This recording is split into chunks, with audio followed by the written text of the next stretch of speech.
Gino, dito sa atin dahil oras na makita ko sila. So yun, good morning sa inyo mga tol. So, kahit nandito tayo sa bahay ngayon, ay naka-alerto pa rin tayo. Dahil hindi pwede na tayo ay magpabaya lamang. So, inulit ko, isang magandang umaga po sa inyo lahat mga tol. Oras po natin ngayon ay sakto alas 3 na po ng umaga.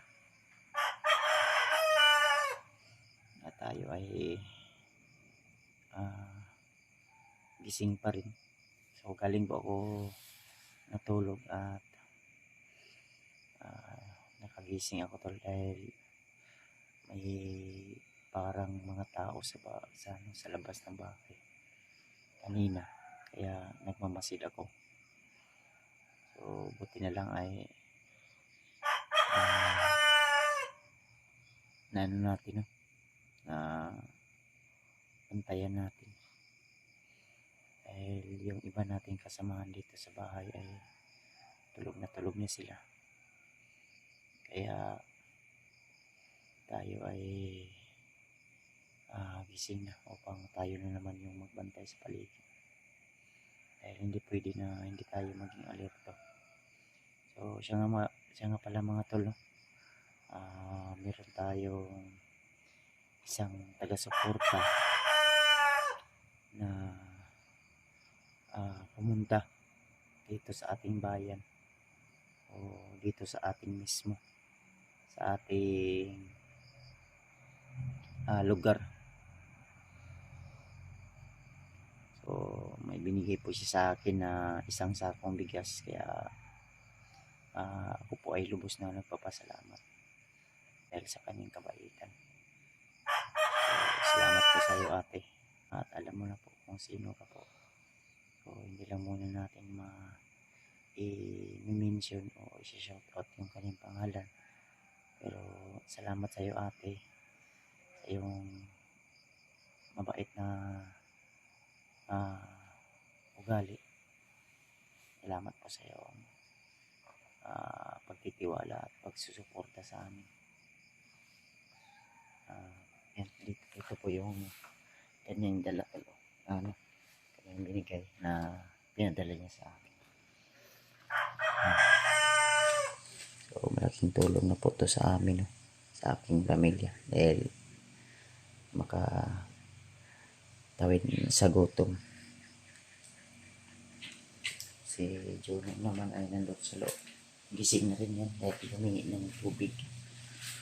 Si Juno,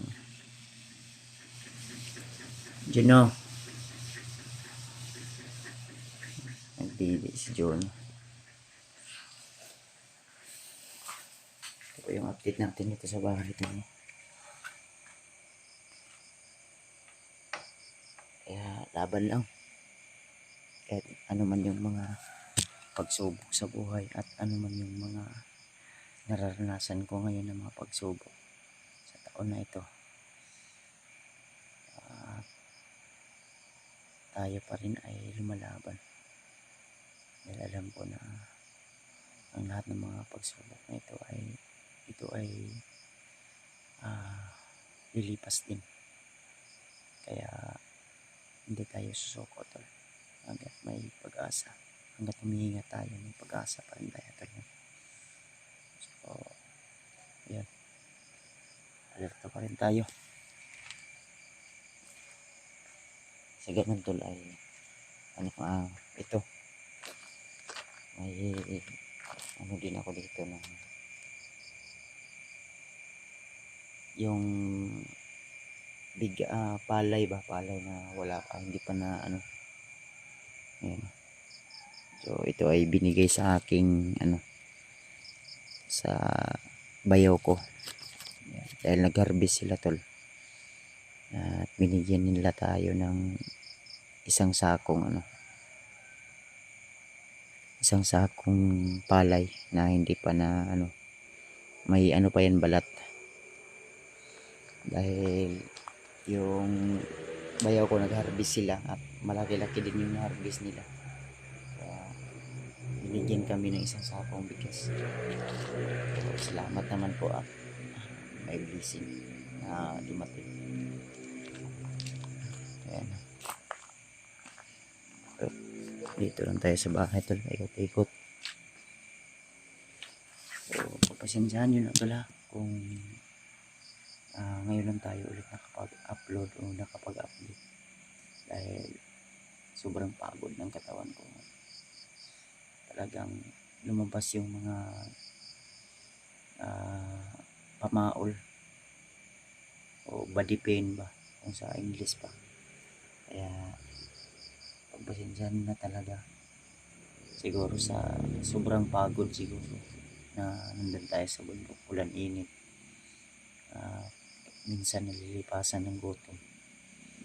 Pero huwag kayong mag-alala tol, baka bukas o next day hindi pwede na nandito lang tayo sa bahay, tayo ay aakyat na. Pero siguro bago tayo mag-akyat, dadaan muna tayo kay Lolo Ambo. Nang sa ganun tol ay mag-ano tayo, no? Magbigay tayo ng alay at magpabasbas tayo upang yung mga agimat natin ay mano din, kumbaga another lakas na naman at dagdag ano na naman sa ating lakas. So pagod man yung katawan natin, pero yung mga karga natin ng mga orasyon ay malakas din naman. Kaya kailangan talaga natin na makapag-alay kay Lolo Ambo. So mag-alay tayo tol kay Lolo Ambo. Mas malaki, mas maganda ay malaki din yung tulong ni Lolo Ambo sa atin. Kaya kung maliit yung madala nating alay, okay lang din, at least meron tayong maibigay kahit konti. Ang malaga tol ay nakapagbigay tayo. So salamat din tayo kay Lolo Ambo dahil sa kanyang mga kabutihang ginawa para sa atin ay nakapaganap din siya, nakapag-ambag. Kaya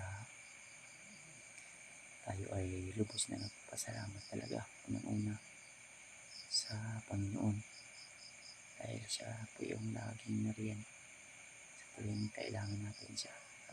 Siyempre kay Lolo Ambo at siyempre sa aking mga kasamahan. So bago siguro tayo akyat, update natin na ulit sila Brad Arnel. So ang problema, sila Brad Arnel hindi ko pa ulit na update gawa ng wala din nagbibigay sa atin na pang ano nila. Pero iwan ko lang kung sila kung kasi ang sabi ko sa kila Dave at Jenry na kung hindi ako makapunta, baka kayo lang muna yung magpunta para may update din sa kila Arnel. Pero abangan nyo lang tol, baka may update sila dahil yung nabigay natin doon ng bigas sila Arnel ay konti lang din. Baka makapunta tayo mamaya ay makapag-update tayo. So nahawa din ako sa kalagayan nila, kaya ako ay tutulong tol pati kay Brad Dante. So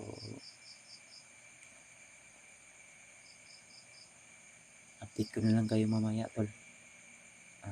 Tayo ay magbabawas muna dahil masakit yung tiyan ko habang nagmamasid tayo dito sa paligid. Buti na lang yung mga tao na iwan ko kung anong klaseng mga tao yun, baka magnanakaw yun dahil may mga manok yung asawa ko dito. Dahil last week yata ang sabi niya sa akin 2 piraso ng manok ang nawala daw. Dito sa amin to ay may mga magnanakaw din. dahil Chris na dito yung mga bilihin ay napakamahal na, yung gasolina mahal din, kaya yung iba lipit siguro, kaya ng ano na lang ng mga saging, mga hayop, nangunguha na lang hindi sa kanila. Kaya kailangan talaga magbantay tayo sa paligid. Kung sa ganun tulay, hindi sila makaperwisyo sa atin. Ayan.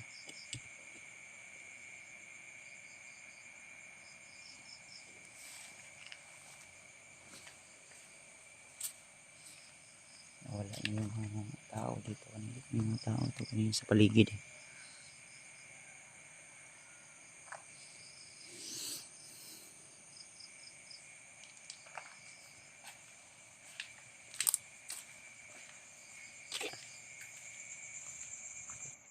Hindi lang talaga sila magkumpiyansa dito sa atin dahil oras na makita ko sila,